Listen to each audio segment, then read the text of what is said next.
dhammaan ardayda iyo dadka kale ku xiran ba channelkeena casharada caafimaadka waxaad ku soo dhawaataan muuqaal cusub iyo lesson cusub. maanta lessonkeena cusba ee sagaalaad baan galinaa pharmacology-ga. intaan lessonkeena u gudbin waxaan isla eegaynaa commentiyada ay noo soo qoreen asxaabteeda igu xiran. inantana hadda ugu horeysa codsiga soo codsatay waa anatomy of a tangio and ear.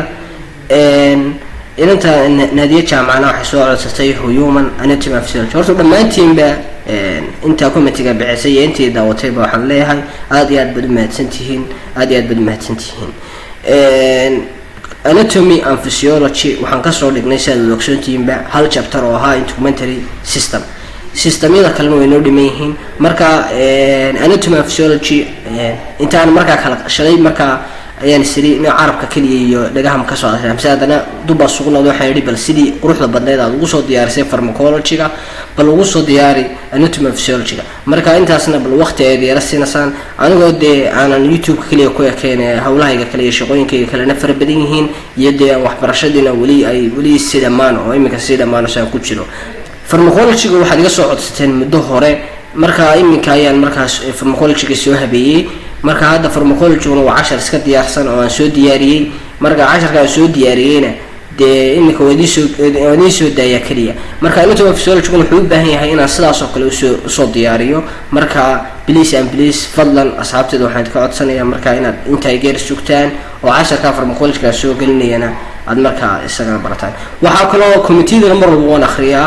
waxaa kaloo hadda committee-da kala akhristay sida committee-da hore soo akhristay genetics-ka oo dhiman, embryology-gi waxyaalahaas oo dhan ka soo hadlo waan rabaa. casharadaas oo dhan koorsidaas oo dhan ka wada hadlo waan rabaa.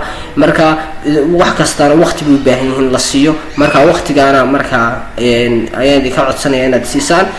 marka waa idin soo socdaa asxaabteeda intaan sidaa markaa dee aan u kala hamsaamin haddaan cashar kaliya ku jeesto markaa dee markaas markaa aadidaasan ama dee adi waayin waxaan u baahanahay markaa inaan soo geliyo iminka casharada pharmacology-ga inaan idin wado inta markaa anatomy-ga aan diyaarinayo iyo hawlahay kalena aan diyaarsanayo haddana idinka markaa dartiin aan waqtigayga qaaliga idinka soo gooyay.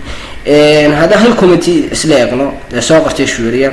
horta qofkan aanu wada mahad celino dhammaantiinba. qofkan waa qof aada u dadaal badan.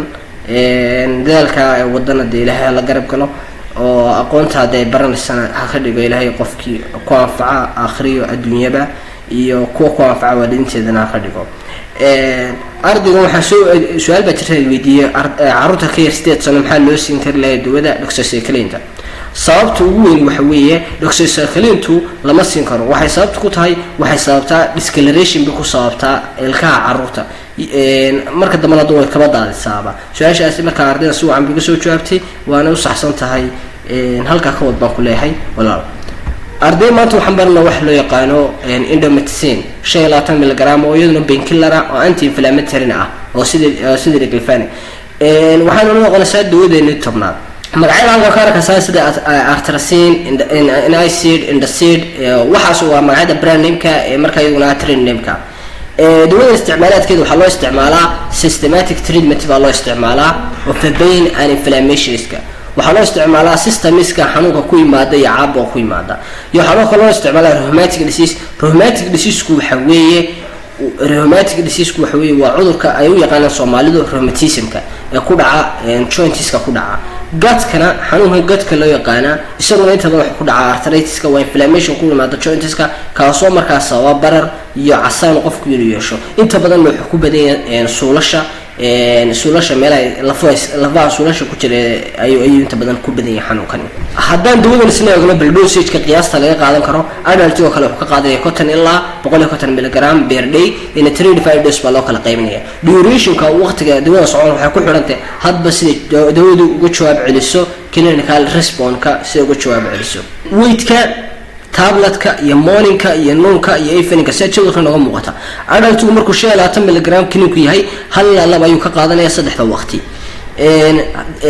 weight-ka u dhaxeeya miisaanka u dhaxeeya 35 kilogram ilaa 35 kilogram 8 ilaa 15 kilogram 4 ilaa 8 kilogram 4 kilogram iyo wixii ka hooseeya weight-koodu yahay intaasba looma qori karo. sababtana ka soo jawaaba kaliya tii aan soo jawaabin juweeriya idinkuna waa inaad kusoo daydaan oo aad kasoo jawaabtaan. side effectiga dawo kasta waxyeelada waxaa kamid ah inay sababto madax xanuun, inay wareer keento, inay disturbance ama calaaqad ku abuurto mindhicirada iyo calooshii iyo dadkii markaa nabarka caloosha ku lahaa. precautionada dawada ka yeelana taxadarada dawada aad ka yeelanayso waxaa kamid ah dawlad administer inaad u qorin ifa hadduu qofku babtiga ulcer leeyahay, severe renal uu keliyiisu markaa aad keliyaha uga cadilan yahay, hepatic failure ay hayaan beerkiisu inuu shaqadii markaa joojiyay, inay qofkan inay hayso asma, inay hayso xiiqayso, dawlad administer u qorinayso children caruurta u qorin maysid kaniinkan sababta lagu qorayna markaa idinka idinka baahan yahay. administer waxaad u qoraysaa with caution, waliba si taxadar leh ugu qoraysaa to elderly patients markaa waaweyn. do not combine ma raacinaysid with other anti-inflammatory drugs kale. dawada laguma daro dawo kale anti-inflammatory drugs sida aspirinta iyo ibuprofen. only kaniya prescribe u qor for severe case xaaladaha daran which do not improve marka waxba ay ka tarweeday with aspirin waxa ka tarweeday ama acetylsalicylic acid wax ka tarweeday. pregnancy-ga iyo breastfeeding hooyada uurka leh iyo hooyada naaska nuujinaysa looma qoro contraindicated bi ka tahay, mamnuuc bi ka tahay. halkan sawirada precaution ay ka arkaan sida caruurta yaray, dadkii waaweynaa si taxadarka loo siinayo iyo hooyadii uurka leh hooyadii markaa naaska nuujinaysa. rimaha hadan eegno dawadan ku qaado cunto ku qaado marka cuntad ka bacdi dawada cun. haddaad maqlasan jabaq iyo haddaad wax maqlasan asxaabteeda waxaan muuqaalkan ku duubaya xaafadii dhexdeedii marka iga raali ahaada.